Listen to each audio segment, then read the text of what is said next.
Then we were told children are not affected by COVID virus. Great. Sigh of relief. Less than 1% of New Yorkers who are hospitalized under 20 years old. Now we're finding out that may not be 100% accurate either, because now we're seeing cases that the Department of Health is investigating, and New York is in many ways the tip of the arrow here, looking at 102 cases where children who may have been infected with the COVID virus show symptoms of an inflammatory disease like the Kawasaki disease or toxic shock-like syndrome. We have lost 3 children in New York because of this. 5-year-old boy, 7-year-old boy, and an 18-year-old girl. And these cases are all across the state, predominantly where the population is. 60% of these children tested positive for the COVID virus. 40% tested positive for the antibodies of the COVID virus, okay? That means children either currently had the virus or could have had it several weeks ago and now have the antibodies saying that they had the virus and they recovered from the virus. 70% of the cases went into ICU, which means they're serious. When you go into intensive care, it means it's serious. 19% resulted in intubation, which means they're very serious. 43% of the cases are still hospitalized. On the age, when they say children, it's across the board. It can be under 1-year-old. It can be up to 20, 21-year-old. Majority between 5 years old and 14 years old. It affects children of all races. And it's not just in New York. The Department of Health sent an alert to 49 other states. Dr. Zucker has been leading this conversation nationwide. 14 other states are now investigating cases in their state for possible inflammatory disease for children related to COVID. 5 European countries are now looking at this. Because it happened after the fact and does not present as a normal COVID case, it may not have been initially diagnosed as a COVID case. COVID cases are normally respiratory. This is not predominantly respiratory. It's an inflammation of the blood vessels, which could affect the heart. So it's more of a cardiac case than a respiratory case, which is a new manifestation of the COVID virus. Department of Health is being very aggressive in doing the investigation and also talking to other states, countries about what they may have learned, partnering with Rockefeller University and the New York Genome Center to see if there's anything in the DNA of these cases. But parents have to be aware of this. The predominant signs: fever, abdominal pain, skin rash, other symptoms, change in skin color, difficulty feeding, trouble breathing, racing heart, lethargy, irritability, or confusion. So it's a wide array of symptoms, as you can see, which makes it even harder for a parent to know exactly what they're dealing with. If your child has been exposed to someone who had COVID, even if it was several weeks ago, that is a special alert in this situation. Department of Health has told the hospitals in the state to prioritize COVID testing for children who come in with any of these situations. And if you want more information, this is the health site to go to. Now, as a parent, I can tell you, this is a parent's worst nightmare, right? To have a child, we thought that children were not especially affected by the virus. To now find out that they might be, and it might be several weeks later, this is truly disturbing. So we raise it because it's something that parents should be aware of. We're still finding out more about it. We're working very aggressively. The more we know, the more we'll communicate. For now, everything we know is on that website, but if parents say, you know, should I be concerned? You should be aware. You should be aware. First job is to protect our children. My baby is 22, not really a baby anymore, she likes to tell me. She's theoretically, this is 21 and below, she's 22. Maybe I have nothing to worry about. I still worry because that's what you do as a parent. You worry. I tried to get her up to come with me today, Michaela, 22 years old. You think you have any power in life? Try to get a 22-year-old out of bed at 7:30 in the morning, and you will quickly come down to earth about any expectation of anything. But go to the website in the meantime. New York State, I'm proud of what our people have done, and we're proceeding with caution and with intelligence. We also need help from Washington. I understand the federal government has said, you know, it's up to the states, it's up to the governors. Great. But we need help to make this happen. And we need help from Washington. I think that the decision or realization that it should be done state by state makes sense. But it doesn't mean the states are on their own either. And we need federal legislation. We need what's called state and local aid. Our state budget, our state economy has suffered. We have a significant funding gap, and states need assistance. New York has about a $61 billion funding gap, which is a very, very serious funding gap. Who does the state fund? If we don't have funds in our budget, what does it mean? States fund local governments. We fund police, firefighters, and schools. If our budget doesn't work, who gets cut? Police, firefighters, schools, local governments. The very people who we need to fight this virus, and the very people who we all call the essential workers and the heroes who have been doing a great job. Then how do we not give them the support that we need? We also need funding for state testing. Everyone says the key is testing. The key is testing. By the way, this is a tremendous operation to put in place. This will be millions of tests in New York. Tracing, never been done before to this extent. It's going to be thousands of people who have to do tracing. We need funding for that. The Washington bill should finally provide a real economic stimulus that helps this nation rebuild. Every president has talked about the need to rebuild our infrastructure. Our roads, our bridges, our airports. Every administration does a report. The bridges are falling, the roads are crumbling. Our country doesn't build airports anymore, which it doesn't. We're building a new airport in downstate New York, the LaGuardia Airport. First new airport in 25 years in this country. How can it be that we haven't built a new airport in 25 years? You fly around the world and everybody's airport looks amazing. It's like a shopping mall, hotel, entertainment complex, and then you come to an airport in this country. You need to stimulate the economy. You need to create jobs. Do what every president has said, but none has done, Democratic and Republican. The bill that was introduced yesterday has something that's very important to many states. It repeals what's called SALT, S-A-L-T, the state and local tax deduction. This was a tax change made 3 years ago in Washington. It increases the taxes of homeowners in certain states. New York is one of them. It costs New York State about $29 billion per year. State of Massachusetts, $11.8 billion per year. It also affects New Jersey, Connecticut, Maryland.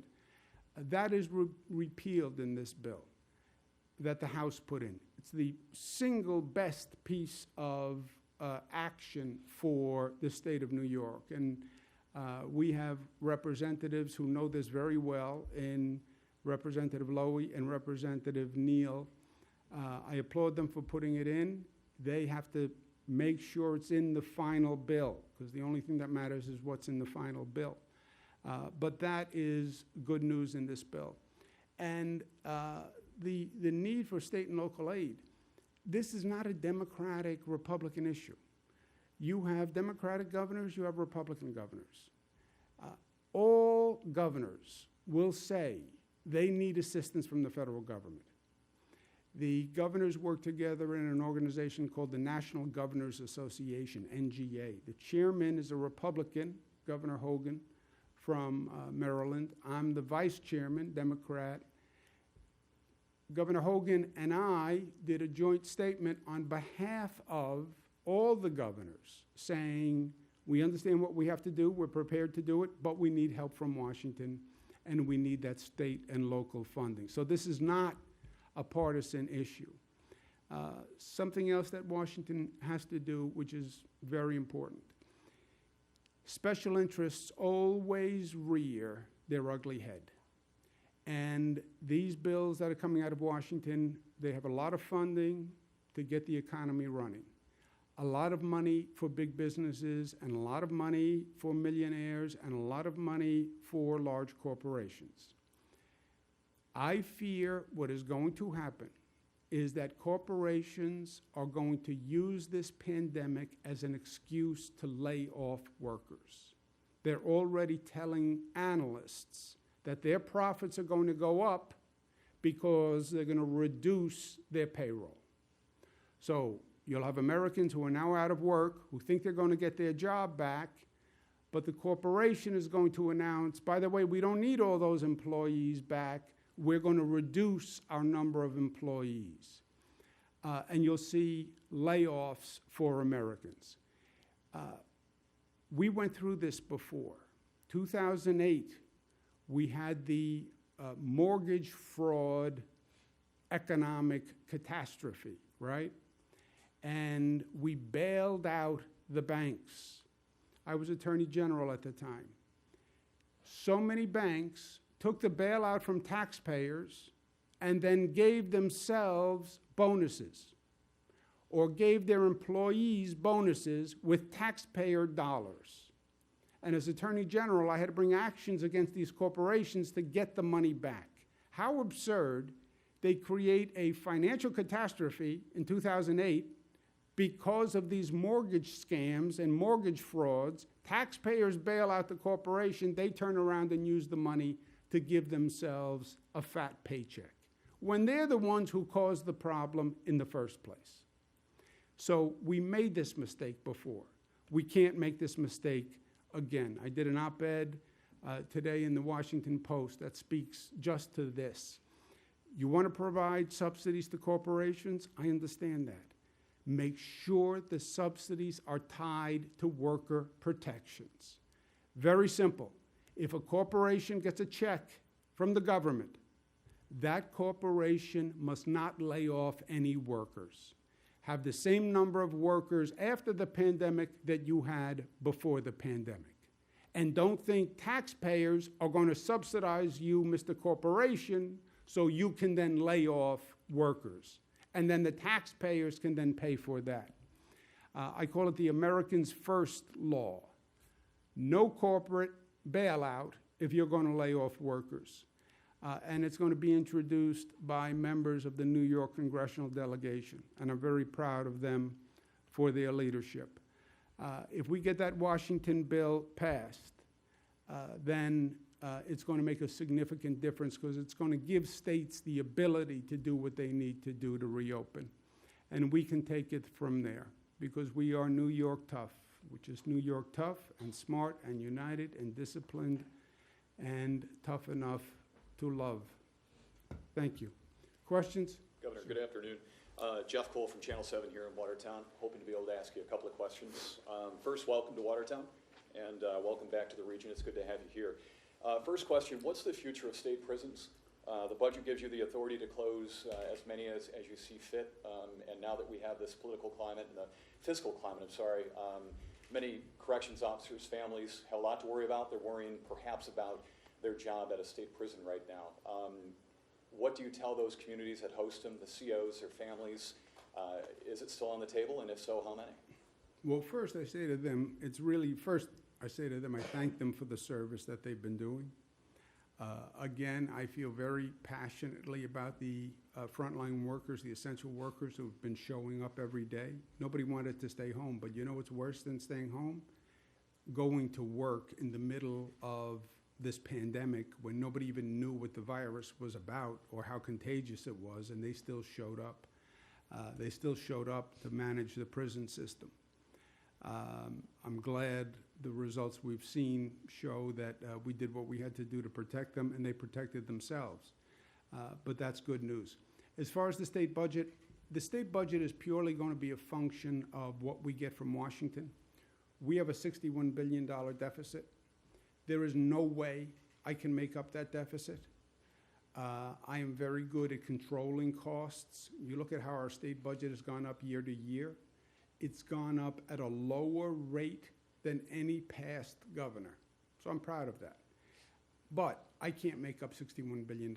And it's going to be purely a function of what happens in Washington. If they act responsibly and they give state governments the assistance they need, just to balance the books, we just want to balance the books, then we'll proceed with the budget plan that we had. But if we don't get Washington to act intelligently, which wouldn't shock any of us, right? We're going to have a serious problem. And I can't tell you what actions we would need to take to fill that budget hole, because we've never been here before. It's a larger budget hole than this state has ever faced. Second question, unemployment. I know the system has paid out 3 times as much since last year, compared to last year in like 6 or 7 weeks. It's still a problem, though. State Senator Patty Ritchie's office tells me today that they've had hundreds of calls this week from people that are still concerned. The senator, along with some other senators, started a website, fixdoldisaster.com, and they've called for the commissioner to step aside. That prompted a response from your office, from a spokesperson, calling it cheap shots from cheap politicians. Is the system fixed? Is there a problem still? And to the senators that are asking questions for their constituents, are they cheap politicians? Look, is it a cheap shot? Yes, it's a cheap shot. Let's look at the facts. And I understand that it's easy to pander, you know. But let's just be a little honest here. The states have unemployment systems. The states' unemployment systems, because it's not New York, it's every state across the country. You know, we tend to think we're the only ones in New York. I talk to all the governors periodically. Every state is having a terrible time with this. Normally, a state unemployment website would handle several thousand calls, okay? We're now handling in the millions. We have 3,000 people working on the phones and the website. Just think about that, 3,000 people trying to keep up with the increase in the volume. Washington passed a law just several weeks ago implementing new unemployment benefits. The states, they then hand it to the states. The states then have to figure out how to administer this law. And the federal law doesn't say anyone who calls gets money. Federal law says when the person calls, they have to certify the following 57 things before you can give them a check. All this information that you have to get, all this information that you have to certify, that's all in the federal law. The states then have to handle literally millions of claims and meet all those certifications.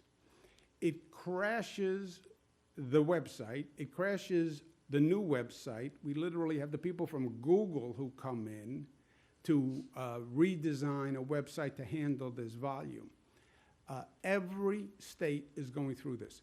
Our response rate is much, much better than any other state. But if you haven't gotten your check, none of that matters. I understand that. The good news is when you're not losing any money, because when you get your check, it'll be for the full amount, but you still don't have the check today. And all that matters to you is you want that check in your hand today because you need it. I get that. We have made tremendous progress in a very short period of time. But again, no one could have seen this coming. If no one would have built a website and an office apparatus to handle millions of calls when you never expected it to happen. But we have reduced dramatically the wait time and the response time. Melissa may have some updated facts on this. Yeah, just to punctuate the governor's point, in the last financial crisis, we had 300,000 lost jobs in the entirety of the 2008 crash. So when people say, you've experienced these past crises, why weren't you ready for this one? We were ready for this one. We've handled 6 times that in the first 7 weeks of this crisis. We processed 1.8 million claims. The Department of Labor later today will announce that we've now released $7.4 billion to roughly 1.7 million New Yorkers who are struggling with unemployment. And on the pandemic unemployment insurance the governor referenced, which was the new unemployment insurance that the federal government announced several weeks ago, that then they originally said you have to apply, get rejected, reapply, and we put out a streamlined process before any other state in the country. We've now paid out 330,000 of those claims. So we are making tremendous progress. The Department of Labor is going to have an announcement later today on the forfeiture days, which has been another issue that I know many are confronting, that I think is going to go a long way towards giving people confidence in the system, and we're continuing to work at it. I'll tell you what, it's a cheap shot, though. First, everybody knows, nobody could have expected this, and when you have 1.8 million claims, when in 2008 you only had 300,000, right, which was the last fiscal disaster, financial disaster. 300,000 in 2008, this is 1.8 million. What's going to happen 2 months from now? I'll tell you what the cheap shot will be from a politician. A few months from now, when this is over, they'll find someone who got the benefits who didn't deserve the benefits, right? And they'll say, how did you give that person an unemployment check? They didn't deserve the unemployment check. You gave away the taxpayers' money unfairly. That's what they're going to say. They'll get one person or 2 people. And then I'll say to you, look, we were trying to accelerate as fast as possible because people were waiting for their unemployment benefit and everybody was yelling. Yeah, well, you should have checked. You gave away taxpayers' money inappropriately. So that's the tension. You want to get everybody processed, but you don't want to give funds to people who don't meet the federal criteria, which is extensive, their criteria. But you want to get it done in a day, but you have to get it done right. Sir? Brian Dwyer from Inspection News, and welcome to Watertown as well. It looks like from the charts that I saw that the North Country hit 7 of 7 of the requirements to reopen, which I don't believe was the case just maybe yesterday or 24 hours ago. Testing was the issue. I think that was at 6 of 7. Can you kind of give me the story of what changed in the last 24 hours?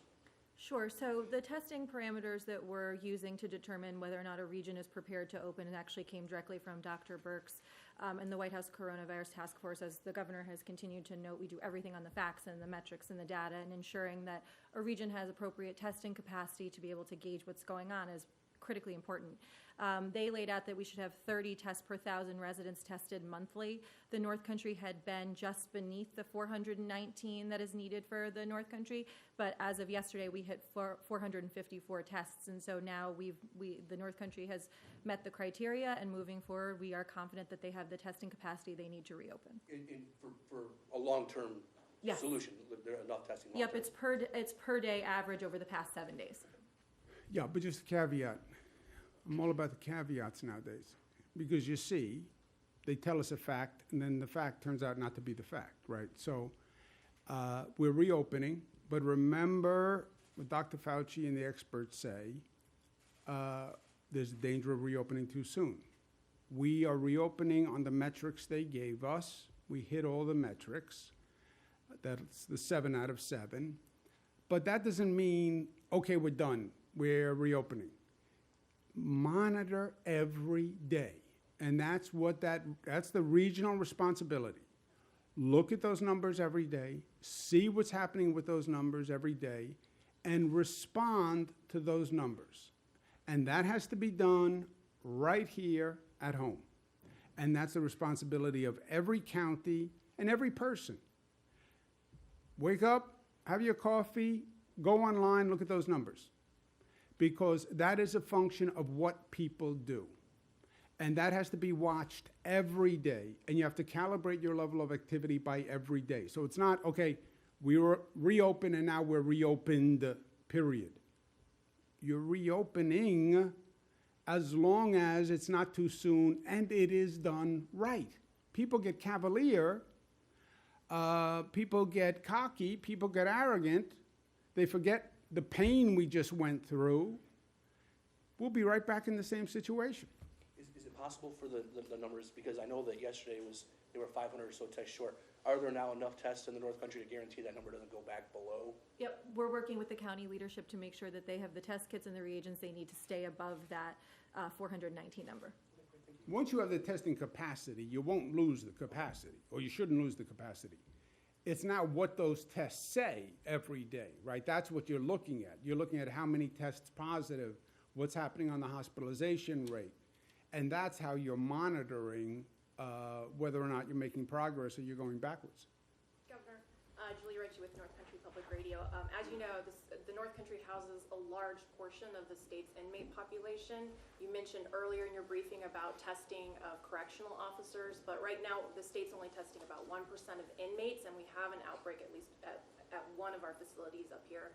Is there a plan to test more inmates and to prevent further outbreaks in the prison population? Yeah, and just, let's put the context. We are ramping up testing all across the board, right? That's what everyone says, ramp up testing, ramp up testing. I'm asking for additional funding to ramp up testing. North Country just came up to the standard of testing they need. And test special vulnerable populations, nursing homes, COVID, children presenting inflammatory syndromes, essential workers, and the prison population is in that category. You need more tests all across the board, right? We're testing nursing home employees twice a week. We're trying to increase testing for nursing home patients. So you need more testing across the board. As we get more testing capacity, then we can do it in all the vulnerable populations, including prison population. And as that gets expanded and as we have more testing, we make those results available. And when we see we have a problem, we respond to it. I don't know what the next wave of testing, I don't know if we did the next wave of testing. Do you have any update on that? We're testing the prison population under the same criteria that we're testing the general population. So people who have been in direct contact with people who are COVID positive, or people who are demonstrating COVID symptoms and are not testing positive for anything else. At this point, there's been 445 who have tested positive within the prison system. 306 have recovered. We're monitoring 113. I don't know the specific outbreak you're referencing. I will look in Green Meadow, so I'll look into that as soon as we're finished this and get you a more specific answer back. But if there's more testing that's needed because there's an outbreak, of course, that will be ramped up. And the prisons have done a great job so far in terms of making sure everything is properly disinfected, getting hand sanitizer to the prisoners, and making sure that everything is being sanitized after every meal, after showers, et cetera. So they've done a tremendous job, the corrections officers, under very difficult circumstances. But as we continue to increase testing capacity, as the governor says, we will increase it across the board, including in our prisons. I'll tell you, I was shocked at how low the infection rate was for the correction officers. Less than the general population. And they're in the prisons, obviously, all day. And you can't avoid contact with prisoners when you're a prison guard. So it speaks very well of the correction officers, but it's also an insight into the prison population because, and we'll check the specifics, but if you had a significant problem in a prison, you wouldn't have that low a number of the correction officers' infection rate. And we didn't see any deviations in those rates. It was uniform across the board. On Fort Drum, they're relaxing restrictions a little more quickly than the state is. They've opened up barber shops again this week and the fitness center.